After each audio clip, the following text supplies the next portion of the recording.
Hey, what's going on, guys and gals? Welcome to my channel. My name is Wesley Barnett. You can just call me Wesley for short. A lot of my friends and family even call me Shaquille, like Shaquille O'Neal, minus the O'Neal part. It's the same name, but different person. I don't play basketball in that kind of way. So again, welcome to my channel. This is the first video for 2025. And I just want to say Happy New Year to everybody out there.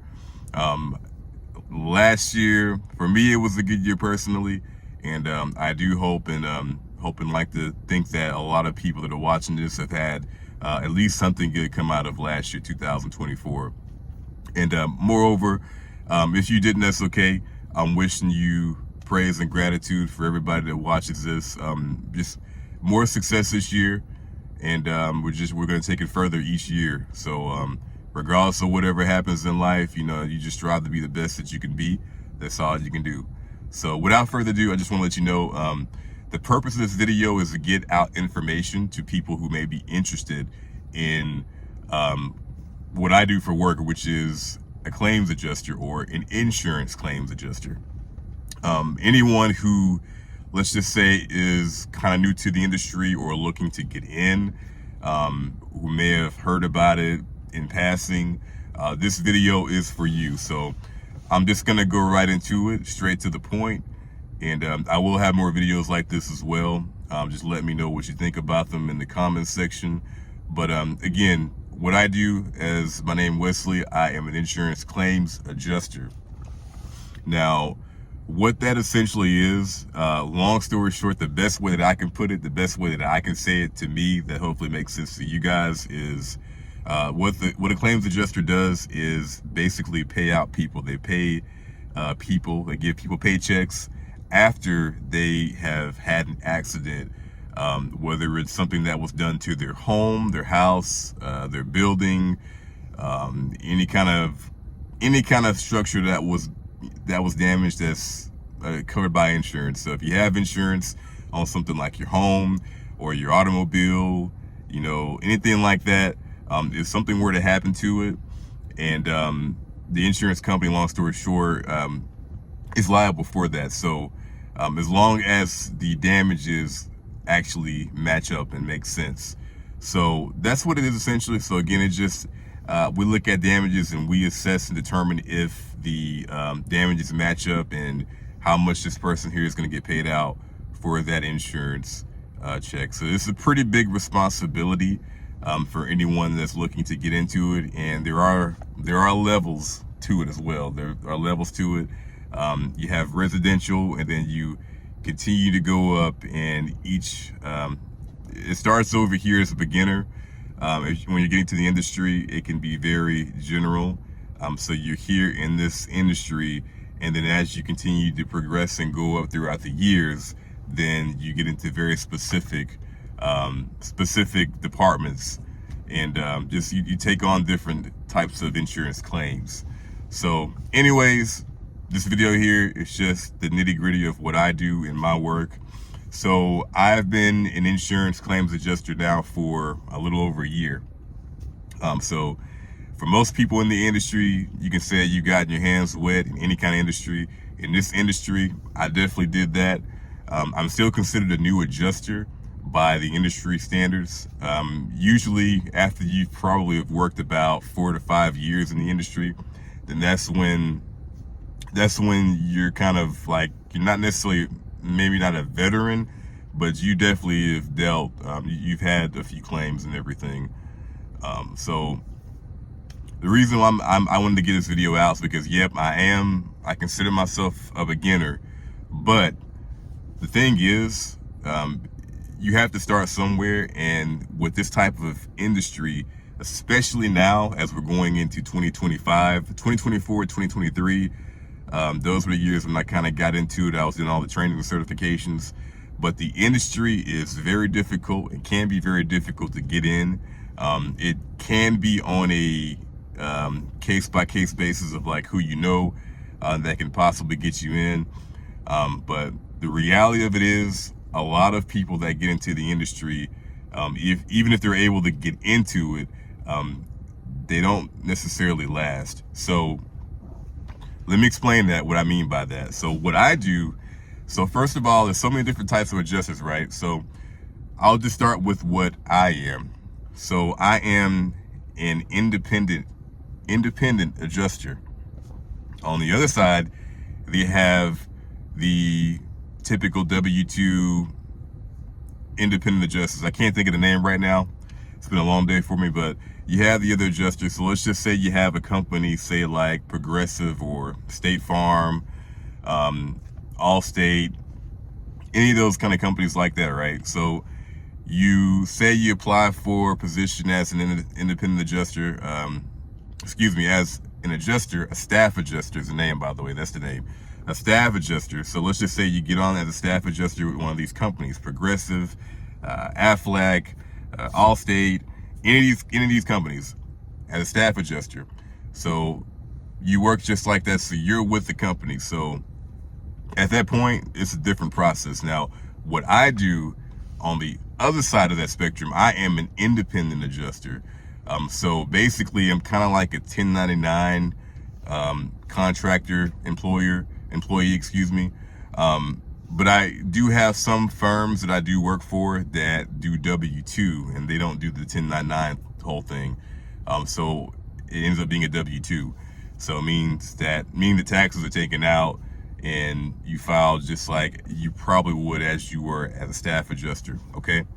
So the thing is, so again, staff adjuster, you're working directly with the company, with the insurance company, and you're handling that insurance company's claims. Now over here, as the independent adjuster, I'm not necessarily working for that insurance company.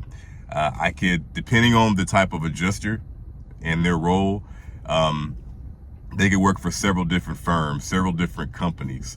In my case, where I am right now in my independent adjuster journey, what I do is I work for one firm, and I like to kind of keep it that way. And that firm is a third-party firm that is contracted out or hired out by those other firms that would be over here with the staff adjuster, okay? So let's just say over here, staff adjuster, you're working directly with Allstate as their employee, okay? Now over here on this side, as the independent, let's just say I'm working for, let's just say one of the companies, adjusting firm companies is called Renfro, EA Renfro. It's one of the firms, a big known firm. And let's just say I'm hired through that company, and that company is working those other claims. So I think it's State Farm is one of the ones that they work for.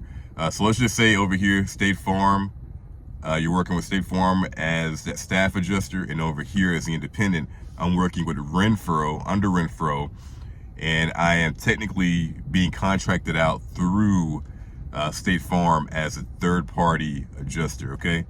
So if that makes sense, I'm sure it does. You're probably wondering why and what are the benefits and what's the point where you can work directly with the company. So I'll get into the pros and cons of that here. If not this video, it'll be another video. So the thing is, I'll just go and say it actually. So the good thing is, the good and the bad. So I'll just start with the staff adjuster. So the pros to being a staff adjuster is job security. Number one, job security. That's it. Job security and benefits. So anyone who's looking to get into it for those reasons, most folks who get into the industry is for job security and the benefits, as with most employers with benefits, right? Okay, so there's that. On the other hand, over here as the independent adjuster, what I do, the independent adjuster, so the pros to that is I get to work with more than one. I'm not necessarily here with this company here. Let's just say I work here and I can go work somewhere else again, just depending on what firm you work for, right? Some firms allow you to work for multiple carriers, whereas some firms only want you working with one carrier. So in this case, let's just say EA Renfro just wants me to work with one carrier, which is State Farm. That's who I have to work with and work for. So the good thing about that, is that you do have a little bit of leeway and freedom depending on your experience and where you are with the whole thing, right? Now, the other good thing to that is, I just want to say the other good thing to that is the money. All right, the money is far more better, way better, just upfront and outright. I'm just being real with you. Like the money as an independent adjuster is good. It's good. You're gonna get paid way more than you would as a staff adjuster in most cases, right? In most cases. Now, and these are just the main. I'm just telling you the ones I know right now, like off top, like the ones that people want to hear is the pay, right? So over here, independent adjuster, you get paid as, like, you get paid. Now, you don't get benefits usually. In most cases, depending on how long you've been there, you don't start off with the benefits, but the pay is usually better. And I say better, I mean like it can be anywhere from 2 to 5 times what you would make as a staff adjuster, okay? 2 to 5 times what you would make as a staff adjuster, okay? I'm just saying it. I'm just saying it. Like, this is a good thing about being an independent adjuster, and of course you have the freedom and leeway as well. You're not directly locked into one company, okay? Excuse me, I'm getting over a sickness right now too. Now, as a staff adjuster again, job security, you're working with them as long as obviously you're keeping up with what they're wanting you to do and you're doing a good job. You're gonna be there. It's a stable job. Kind of hard to say with the independent side, but over here, staff adjusted, you got the benefits coming in, and it's stable, right? Now, the cons to that. So I'm gonna go back over here to the independent adjuster. Actually, I'm just gonna stay over here with the staff adjusters where we are right now. So the cons to being a staff adjuster. Now, you get the luxury of the job security, so you're not having to wonder about your job. You're not trying to compete with anybody for, as they say, your seat or anything like that. They're not cutting you or anything like that. I'll explain that here in a second. You have your health benefits, so if you're a person who goes to the doctor a lot or you have any medical, things going on, disabilities, anything like that, or any children that you have to add to insurance and things like that, this is where you probably want to be. Probably want to be. And this is like the working as a staff adjuster with these companies. So I'm just naming out a few companies like Progressive, Geico, Aflac, American Family, any of those, you're working directly with those companies, those guys, you are indeed a staff adjuster, W-2'd out. So that, right? So now the cons to this is, obviously you don't get paid generally, at least from what I've seen so far over the years, is that they usually only cap out, or they get started out at a certain salary. So that salary, from what I've seen, can be anywhere from $40,000 to $50,000 as a new adjuster, which is decent in most cases. It really is. It's really decent in most cases. So 40 to 50K. Now I'm just gonna go back over here to the independent adjuster side. So just think about this for a second. Sickness, guys, sickness. Sorry. So the cons to being, well, all right. So over here, scratch that. Over here, the staff adjuster, 40 to 50, maybe 60K. It can go up. I've seen it higher than that too, but 40 to 50K. And I did say over here earlier, as an independent adjuster, you can make 2 to 5 times as much.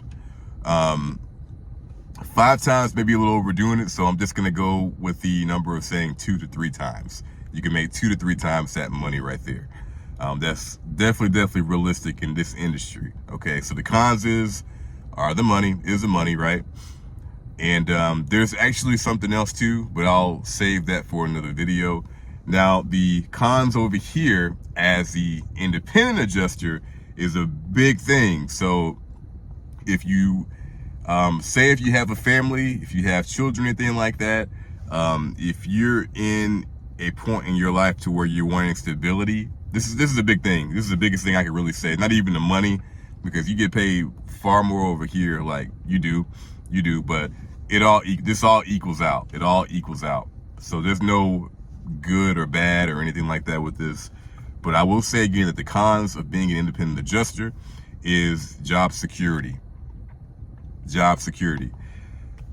Because the whole point of being an independent adjuster, I'm just going to be real with y'all, is the whole point is you're working to fulfill a contract. You're working to get released, basically, because you've been hired out as a third-party contractor through this firm, through the actual carrier, which, let's just say State Farm. State Farm has enough, let's just say State Farm has determined enough money to where they, it's kind of hard to explain. I'll just say let's just say they have enough money to where they know that we're going to have this much money and get this many staff adjusters, right? And this will be enough for the year and any kind of storms or accidents or anything like that happen. I'll get into all those things later on down the line, very soon. But they have enough money for this over here, right? This group over here. Now, they also have other money as well that they have. And in a case like that is they know how much they're going to give out and allocate to these other adjusters, right? So let me just kind of say it again so it makes sense. Let's just say there's a storm that happened. There's a really bad hurricane that happened. And that hurricane, you already have the money that they've invested into these staff adjusters here. They have money on the back end here because they are anticipating for more claims, insurance claims to come through. So what they do is they take that money and they give it out to these firms here. And then they already know, the company, the insurance company knows, the carrier, State Farm knows how many independent adjusters that they're looking for to also work as well. And so it's only for a temporary time is the thing. So once those insurance claims kind of die down and that storm goes away and a lot of those claims end up getting fulfilled, those insurance adjusters, the independent ones, are the ones that are always going to be the ones that get cut. And so at the end of the day, you're making a lot of money, but the downside to that is you're working to get released. And when you get released, you made the money, but best believe those staff adjusters are going to be over here still in their seats. As long as they did everything they're supposed to do, I spit over here. As long as they do everything they're supposed to do, then they're going to be there most likely in their seat, okay? So it equals out either way. There's no good or bad or right or wrong or anything like that. It's just normal. So you also travel a lot too with these jobs. Especially with the independent adjuster side. So in another video, I'll explain to you what exactly I do. But in a nutshell, those are the two differences right there. And I am an independent adjuster. If you like these videos, like, comment, and subscribe. And this is my first video here, so I'm just going to keep putting these out because I want to get the information out because it's all about how can I help somebody. I just want to be able to help somebody because I didn't have the help for me getting into this industry. And even though I'm a new person, as I continue to go into this year, I've learned so much more than a lot of people that's worked these jobs, for 10, 15 years. I learned a lot. But just follow me, just be along for the ride here. And like I said, like, comment, subscribe, and Happy New Year to you guys. And I'll see you all in the next video. Peace.